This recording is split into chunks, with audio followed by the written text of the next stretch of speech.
Olha, essa questão das emendas, Rosana, isso é um sintoma de que o debate político cada vez mais se afasta das coisas reais, e não só no Brasil. A questão de emenda parlamentar sempre foi objeto de influências políticas e até de manobras políticas. Agora, onde é que está, onde é que se guarnece o dinheiro, a coisa pública desse toma lá da cá? Mantendo os poderes sobre os gastos no poder executivo. Então, de um tempo para cá, e até no governo anterior, houve essa mistificação de que se o orçamento fosse impositivo, como acabou se tornando, ele é meio impositivo, isso aí daria poderes ao povo por conta das emendas que seriam apresentadas e o executivo não poderia se negar a aplicar por politicagem. É tudo o contrário. É tudo o contrário. Quem administra é o poder executivo.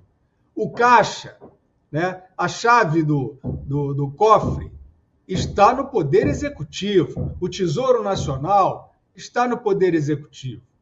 Então, é claro, houve momentos de escândalos, né? Isso acontece à luz do dia, CPI dos anões do orçamento em 1992, 93, por aí, trouxe aprimoramentos, né, de vigilância, de fiscalização sobre a construção do orçamento. Mas não tem como correr. O Poder Executivo é o responsável pelo caixa. Ele tem que explicar a aplicação das emendas. E é até legítimo que se destine dinheiro que seja, evidentemente, que a emenda seja defensável, que seja para obras constatáveis e, enfim, benefício do público. É até legítimo que parlamentares da base governista, às vezes, sejam mais contemplados.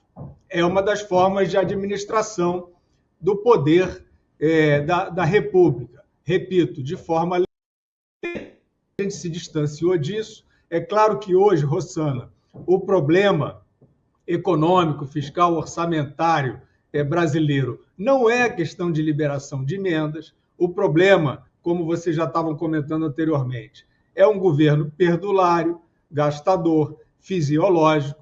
E aí o maior problema de todos é a miragem, porque você teve a eleição de um grupo político em 2022 que não era um grupo de novatos, né, que já tinham estado na máquina pública.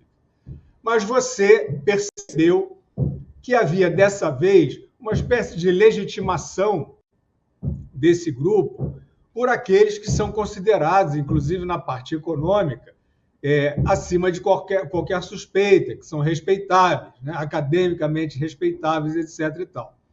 E aí nós vimos, eu estava vendo o editorial do Estado de São Paulo ontem, constatando justamente a quebra, né, a reversão completa das expectativas esse ano, com o aparecimento dos indicadores crescentes de inflação, de juros e de câmbio, né, a subida do dólar, a ultrapassagem dos R$6. E onde é que foi, né, Rossana? A gente tem que se perguntar. Onde se basearam essas expectativas que projetavam, né, até o final do ano passado, inclusive, índices completamente diferentes desses que estão aí.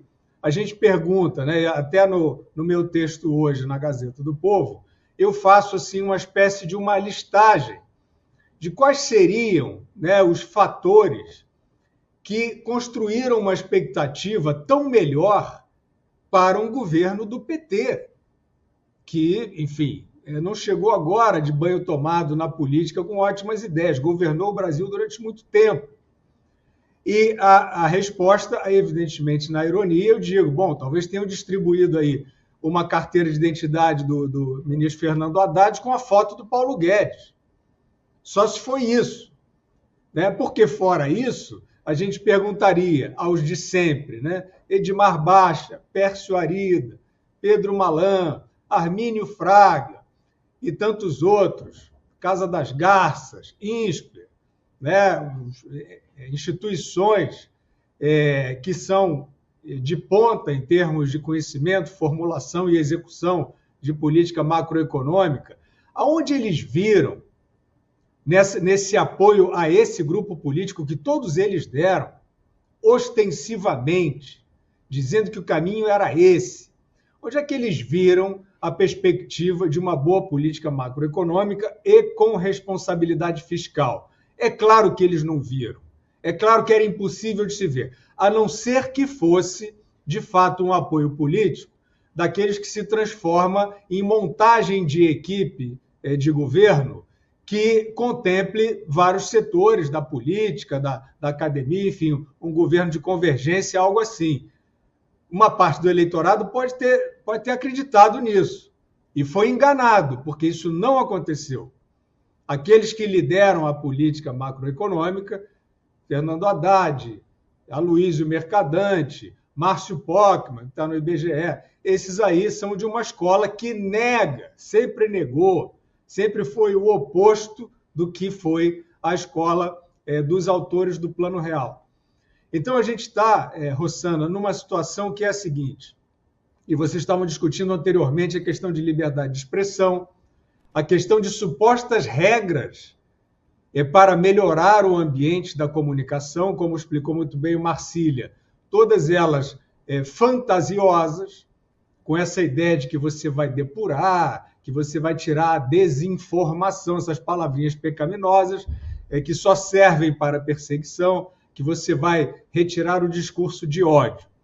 Na verdade, assim como na economia, nós estamos vendo que são álibis, que são pretextos, e volto a dizer, isso não é uma questão brasileira apenas. Isso se passa no Reino Unido, isso se passa na Alemanha, isso se passa na França. Existe uma tentação grande em vários países importantes do mundo, e os Estados Unidos da América, nesse momento, aparentemente, estão se constituindo como polo de resistência a esse império retórico, né, que proporciona a seguinte tentação: eu vou construir o inimigo perfeito. Existem pessoas ligadas a partidos, ou simplesmente exercendo jornalismo, ou outras profissões, enfim, cidadãos se manifestando nas redes sociais, que são pessoas más, que são pessoas que têm os dois pilares dessa retórica falsa, são falta de empatia e desejo de atentar contra a democracia. Você pode ver que 90% desses pretextos usados para controle, perseguição, censura, opressão, os argumentos são esses.